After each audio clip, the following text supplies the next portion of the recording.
Aujourd'hui on va parler parfum, je vais vous présenter ma collection de parfums, en fait les parfums que j'ai accumulés. Donc il y en a certains de ma collection que je ne porte plus, mais je me suis dit que ça pourrait toujours être sympa de vous les présenter quand même parce qu'ils pourraient éventuellement vous intéresser et ça pourrait vous en faire découvrir. Donc c'est une vidéo qui m'a été demandée par Isa Marie, à qui je fais de gros bisous au passage, qui m'avait demandé si je pourrais pas faire une vidéo sur mes parfums ou pourquoi pas éventuellement sur les parfums, en fait les nouveautés en fait en parfumerie. Et c'est vrai que c'est une vidéo qui m'intéresse aussi beaucoup, donc je voudrais savoir si ça intéresserait certaines d'entre vous que je fasse ce type de vidéo. Je pense que je le ferai quand même parce que moi c'est ce qui me plaît, donc j'ai envie aussi sur ma chaîne de faire un contenu forcément qui m'intéresse. Mais voilà, dans tous les cas, si jamais il y a plus de demandes pour ce type de vidéo, bah, évidemment je vais plutôt aller dans ce sens-là. Mais on va commencer du coup aujourd'hui avec du coup les parfums que je possède, hein. Alors pour vous donner une idée, je vais vous en présenter 1, 2, 3, 4, 5, 6, 7. Il y en a 7. On va commencer tout de suite.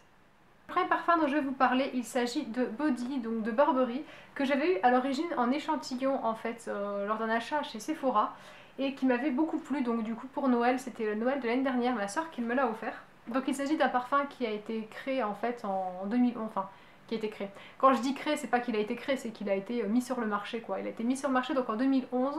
Le parfumeur en fait c'est Michel Almerac, donc c'est un monsieur qui est également à l'origine des parfums Chloé et Fahrenheit, pour ne citer que cela. Et donc du coup ce que je vais faire à chaque fois, c'est que je vous mettrai ici la pyramide donc olfactive du parfum, ce qui m'évitera d'avoir à tout détailler parce que sinon on en a pour une plombe. Donc globalement c'est un parfum qui est plutôt floral en fait, hein. D'ailleurs c'est un des seuls que j'ai qui sent principalement la fleur puisque c'est pas trop mon truc. J'ai tendance à préférer plutôt les odeurs fruitées, fraîches ou carrément gourmand, un peu oriental. Mais le côté un peu rose, tout ça c'est pas forcément ma préférence. Mais celui-ci je trouve qu'il a quelque chose d'assez particulier en fait. Parce qu'il a une odeur qui certes ça sent la rose, mais ça sent pas la rose qu'on a l'habitude de sentir, genre comme dans Calvin Klein. Je sais qu'ils font des odeurs un peu comme ça de rose propre. C'est une odeur de rose qui est plus vieillie en fait, avec un côté plus désuet. C'est un parfum qui me fait penser un peu à un côté très, enfin on va dire jeune et moderne, mais qui est quand même basé, je trouve, sur une nostalgie en fait de l'époque, des années passées. Ouais, je trouve qu'il mélange vraiment du vieux et du jeune. C'est ça qui est assez incroyable avec celui-là. Je trouve, enfin, il tient vraiment très bien, il enveloppe, je trouve qu'il enveloppe vraiment bien dans un cocon. Et puis, enfin, l'idée en fait à l'origine qui est derrière ce parfum, c'est du coup Burberry qui voulait avoir un parfum qui soit un peu intergénérationnel et qui reprenne l'idée de leur trench. Donc du coup ils ont fait ce parfum là parce qu'il est censé finalement être classe, chic et élégant comme leur trench et pouvoir s'adapter à toute situation. Donc en fait on pourrait penser quelque part que c'est un peu le prémisse de My Burberry, c'est leur nouveauté hein, en fait qui a été fait par Francis Kurkdjian. Si j'arrive à dire Francis, je sais jamais, le pauvre, si jamais il tombe sur mes vidéos et qu'il voit que j'écorche son nom, je suis désolée, je sais pas du tout comment ça se prononce. Donc du coup ouais, je trouve que c'est un peu, finalement c'est un petit, c'est voilà, c'est peut-être un essai et je pense que ça, l'idée leur a plu et qu'ils ont voulu pousser plus loin le concept et c'est comme ça qu'ils sont tombés sur My Burberry finalement. Celui-là j'ai l'impression que c'est un peu la version 1.0 quoi. Donc on va passer ensuite au deuxième parfum qui est un parfum coup de cœur. C'est la petite robe noire. Alors ce parfum je l'adore tellement. Je l'ai découvert quand j'étais en stage à Guerlain, donc c'était... Enfin j'ai découvert, c'est pas vrai, j'ai découvert avant mais entre temps ils l'ont reformulé en fait quand j'étais en stage. Et donc à l'origine c'est un parfum en fait qui a été fait par Delphine Jelk et qui elle est à l'origine de, alors j'ai noté, qui a fait le parfum Obad en fait. Donc je sais pas si vous avez senti le parfum de chez Obad mais c'est elle aussi qui l'a créé. Donc il y a aussi une similarité en fait entre les deux parfums. Ça sent vraiment la cerise, le côté très gourmand, l'amande. Si vous aimez l'amande et la cerise, ça peut vraiment vous plaire. Il y a une odeur aussi de patchouli, de thé fumé. Donc c'est pas simplement un parfum qui est que gourmand en fait, comme par exemple La vie est belle si vous connaissez de Lancôme. Ça c'est un parfum qui est vraiment très gourmand, on est vraiment dans le sucre, on est dans presque la pomme d'amour en fait, voilà, on est vraiment dans ce côté très sucré, overdose de sucre, hein, ce qui se fait d'ailleurs beaucoup apparemment en ce moment.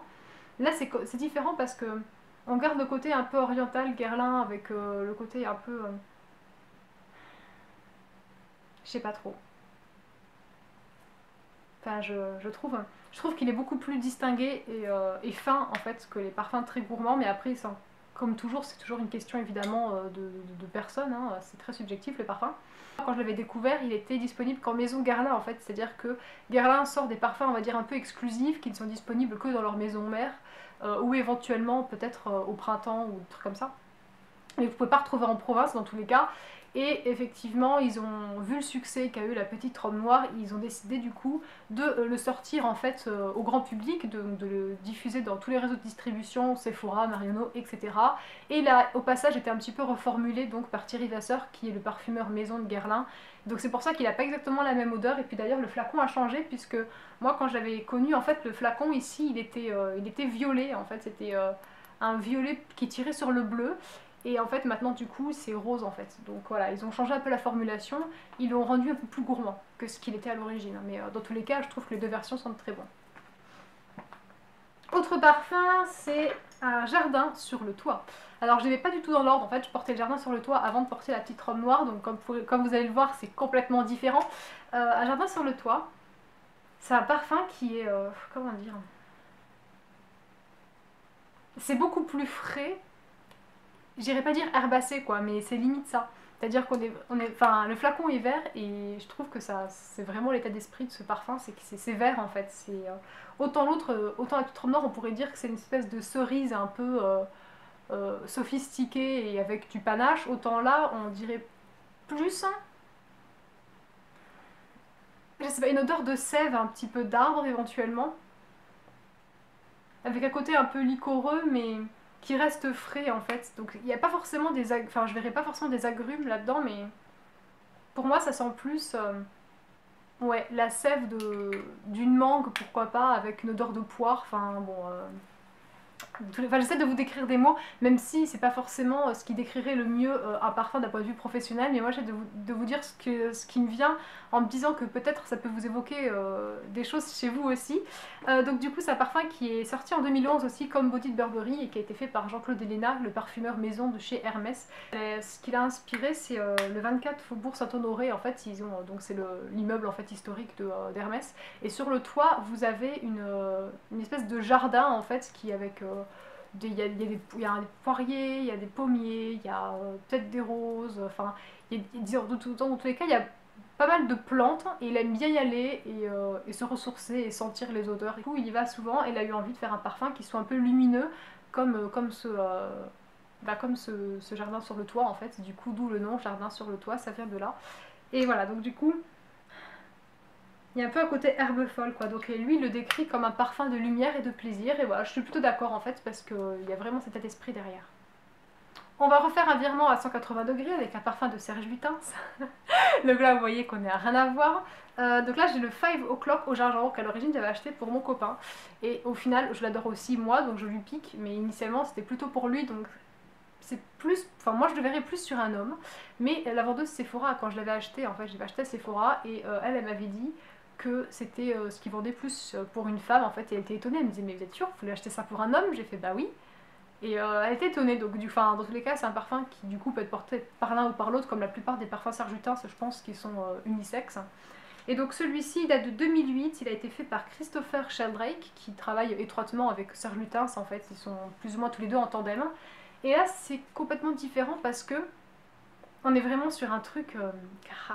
c'est dur de mettre des mots sur les parfums. D'ailleurs, vous avez pu voir sur les vidéos des youtubeuses qui vous présentent des parfums, elles disent ça sent trop bon, mais elles n'arrivent pas à vous dire quoi, et c'est vrai que c'est pas facile. Pour moi, ça sent plus. Enfin, ça m'évoque plus une ambiance. Ça m'évoque les salons londoniens huppés avec, vous savez, des canapés en cuir, des gens qui fument du cigare avec un feu de bois. Et on parle pas en fait, on est juste là pour boire un thé genre Earl Grey de super qualité et on dit pas un mot, et moi je trouve voilà, ça fait penser à ça. Donc en même temps c'est quelque chose de plutôt doux, c'est pas fumé dans le sens âpre en fait, c'est vraiment, ouais c'est doux, c'est rond.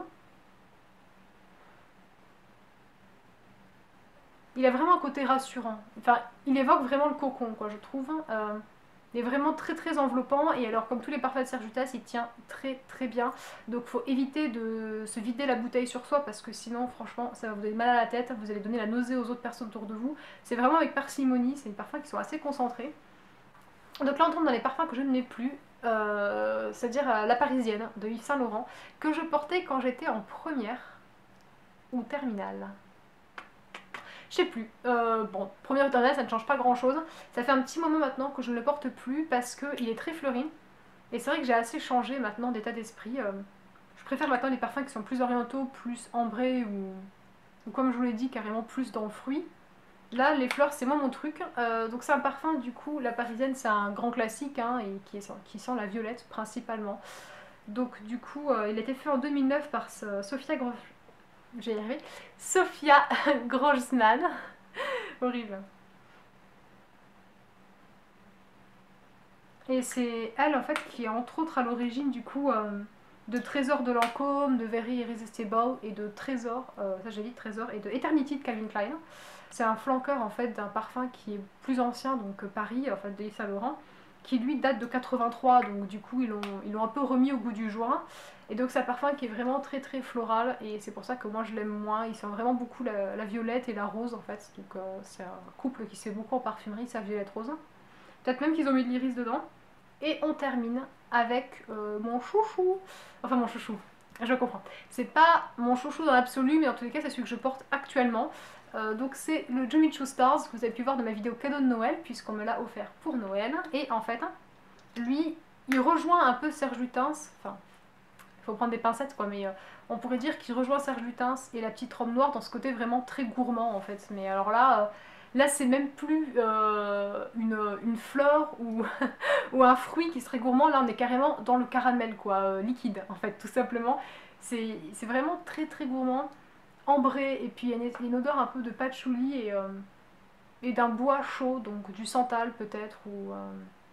C'est un parfum qui tient vraiment bien sur la peau et comme je l'avais dit dans ma vidéo, du coup cadeau de Noël, faire hyper attention en fait à ne pas s'en mettre des tonnes dessus parce que c'est un parfum qui a tendance à être assez puissant et du coup quand vous en mettez, moi j'ai pour habitude d'en mettre deux en fait, je mets deux sprays le matin, un là et je m'en vais quoi. Et avec celui-là j'en mets plus qu'un seul et de loin en plus vraiment parce que sinon là vous sentez très fort et ça peut vous écœurer vous-même. Donc du coup voilà, faut faire attention à ça, sinon j'adore le flacon qui en fait ressemble un petit peu au Flower de Viktor & Rolf pour le côté facetté, un petit peu rond en boule comme ça, sauf que là ils l'ont un peu doré parce que l'origine de Jimmy Choo, en fait Stars c'est un flanqueur, c'est-à-dire c'est une version en fait dérivée du parfum d'origine. Donc à la base c'est Jimmy Choo de Jimmy Choo qui est un parfum, c'est rose en fait ici, et donc là pour le Jimmy Choo Stars, du coup ils l'ont revêti d'un côté un peu doré, mais ils ont gardé le côté rose, donc ça fait un peu rose gold, du coup je trouve ça vraiment super joli. Il n'est pas complètement opaque parce qu'on peut voir en fait au travers le liquide, en fait le parfum, mais ils l'ont quand même un petit peu opacifié, donc je trouve que c'est assez intéressant au niveau de la lumière, il est vraiment assez joli quoi. Donc voilà donc pour les parfums que je voulais vous présenter, j'espère que cette vidéo vous a plu. N'hésitez pas à me dire quels sont les parfums que vous avez parce que moi c'est un sujet qui m'intéresse énormément, la parfumerie, je trouve ça juste passionnant. Donc n'hésitez pas à me dire tout ça, c'est des vidéos que vous aimeriez voir aussi sur le sujet qui pourraient vous intéresser, comme par exemple je porte tel parfum, quel autre parfum je pourrais porter qui m'irait ou ce genre de choses. Après ça peut être délicat, c'est pas forcément facile à faire comme vidéo, mais dans tous les cas moi c'est ce qui me plaît, donc voilà. Donc évidemment je ne suis pas du tout une professionnelle du parfum, je ne suis pas du tout diplômée de quoi que ce soit, je ne revendique pas que ce que je dis c'est la science infuse, c'est sûr et tout ça. C'est juste en fait, je vous donne mon ressenti, mon impression, et après, c'est l'occasion de faire un échange, en fait, un dialogue, de savoir si vous êtes d'accord ou pas, puisque de toute façon, tout le monde a son expérience propre avec le parfum, tout le monde a son histoire, donc évidemment, on ne peut pas sentir tous la même chose, ce qui est normal. Voilà, donc j'espère que cette vidéo vous a plu, je vous fais plein de gros bisous, et je vous dis à une prochaine vidéo.